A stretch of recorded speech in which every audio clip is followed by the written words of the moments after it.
నాకు నిజంగా చెప్తే నాకు సరదా కాదు. నేను మీకోసం నలిగిపోతా ఉన్నా.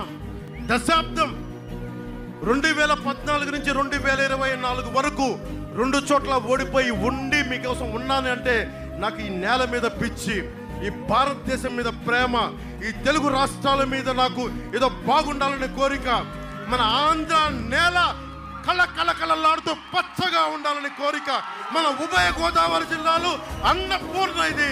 ఈ అన్నపూర్ణ చూసి అందరూ ఏడుస్తూ ఉన్నారు. ఆ అన్నపూర్ణ 10 మందికి అన్నం పెట్టి అన్నపూర్ణ, ఈ అన్నపూర్ణ బాగుండాలి. రైతు ఏడవకూడదు. కౌలు రైతులకి స్వయాన డబ్బులు ఇచ్చిన వాడిని. నేను కోరుకుందా ఏంటి? మీ భవిష్యత్తు బాగుండాలి.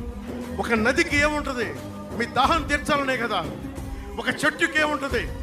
అది మీకు నీడ కల్పించాలి, పండివ్వాలనే కదా. పవన్ కళ్యాణ్కి ఏముంటుంది? మీరు భవిష్యత్తు బాగుండాలనే కదా. ఏముంటుంది నాకు? నేను మీకోసం చెప్తున్నాను, నేను మీకు అండగా ఉంటాను. తంగెళ్ళ ఉదయ్ శ్రీనివాస్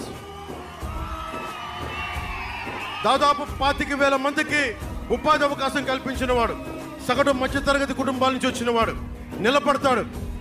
చలమల శెట్టి సునీల్ లాగా ప్రతి 5 సంవత్సరాలకి పార్టీ మారే వ్యక్తి కాదు.